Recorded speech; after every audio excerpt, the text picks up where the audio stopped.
Boeing engineer and whistleblower Salehpour is testifying before Congress as we speak on his concerns about the production of the 787 Dreamliner plane. He told Congress today, quote, "I have serious concerns about the safety of the 787 and 777 aircraft.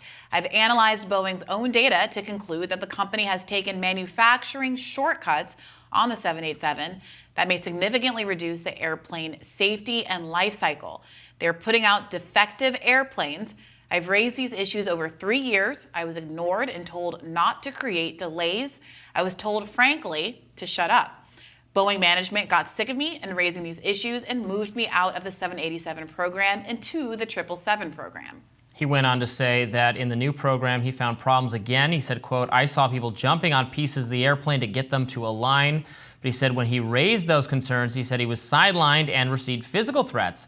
He said, quote, "My boss said I would have killed someone who said what you said in a meeting." When asked if he thought if there was a culture of retaliation against whistleblowers at Boeing, Salehpour said absolutely. On the eve of his testimony, he sat down with NBC News' Tom Costello and shared these concerns. I think it's as serious as I have ever seen in my lifetime. What would happen if you had a fatigue failure in a 787 at altitude? The plane will fall apart at the joints where we're talking about. Once you fall apart, you're going to descend all the way to the ground. Per NBC News, Salehpour will tell Congress that the 787 should not be flying at all. Should Boeing ground the 787 right now to check the gap sizes? I would say they need to. The entire fleet worldwide? The entire fleet worldwide, as far as I'm concerned right now, needs an attention. Oof, those are some big words. Now, the entire fleet of 787s, at least at the end of last year, was about 1,113 aircraft. For American viewers who are concerned about what they're likely to encounter, United Airlines has 71 of those planes. American Airlines has 59 of those planes. Again, these are all numbers tabulated at the end of last year. Hearing him say that he wouldn't let one of his family members on one of these planes is a pretty rattling admission. Yes, and we're hearing from all of these whistleblowers now, including the person who unfortunately died, apparently of a self-inflicted gunshot wound in a parking lot, although people are wondering about that, frankly, because of all the time he spent railing against Boeing, attempting to be a whistleblower, attempting to raise similar concerns about product efficiency, and then having confided recently to someone that he would not be taking his own life, not to believe that if that was the case, even though the investigation so far suggests that it is the case.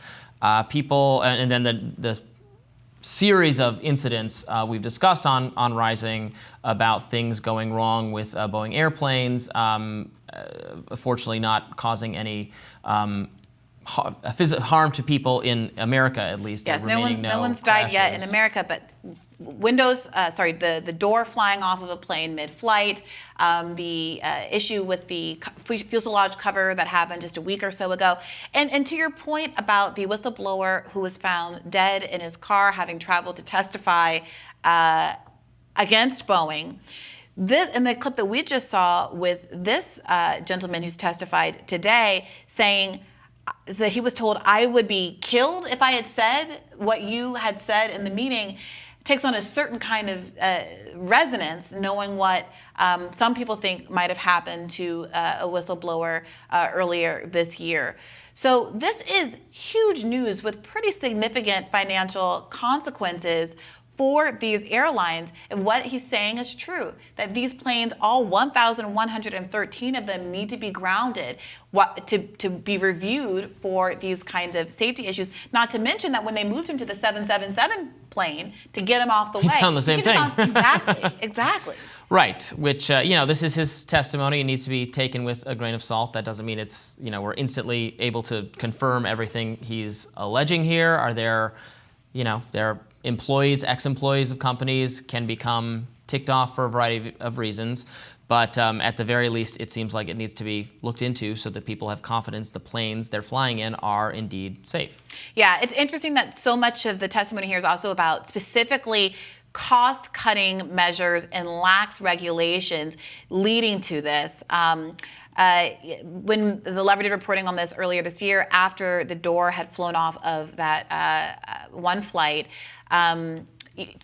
Secretary of Transportation, Pete Buttigieg, announced, quote, a bigger picture examination of any and all quality issues relating to Boeing. At that time, some planes were grounded, but it does seem as though there's been an effort to ward off the more cataclysmic, I think, effects that might be warranted if some of this testimony bears out as true. Yeah, I mean, might be, again, being important clarifying words here.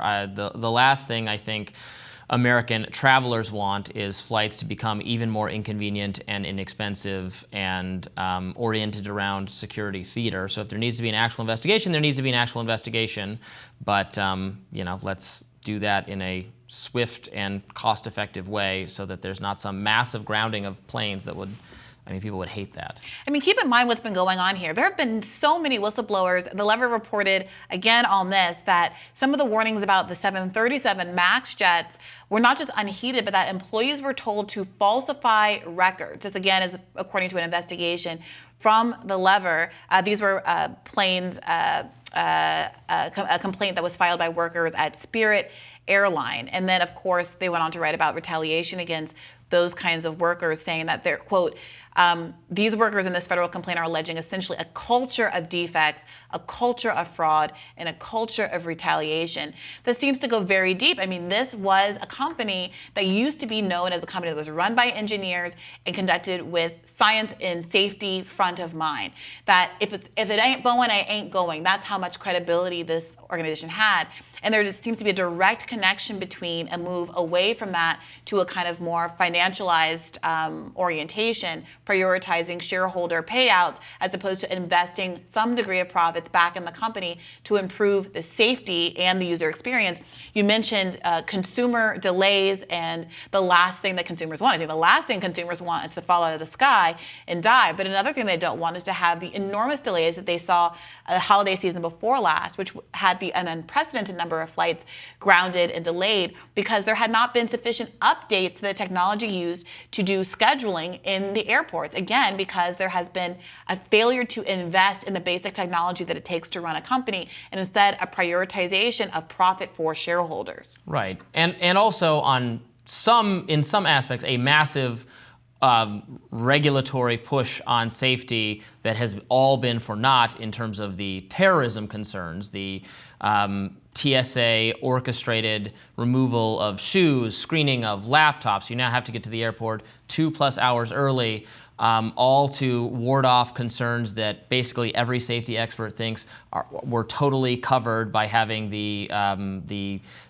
captain's area of the plane sealed, having the doors locked from the inside, and having nobody able to get in.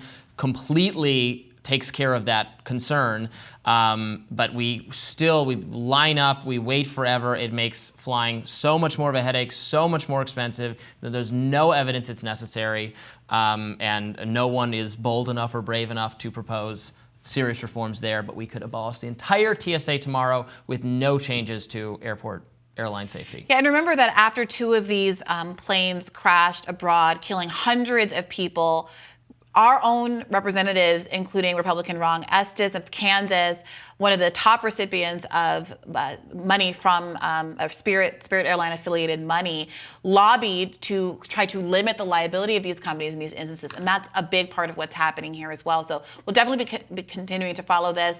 We'll be back tomorrow. We'll have a lot more clips of the hearing, which again is going on as we speak. But this is such a huge story. We are not going to lose focus on it. Do stick around. We've got more Rising coming up next.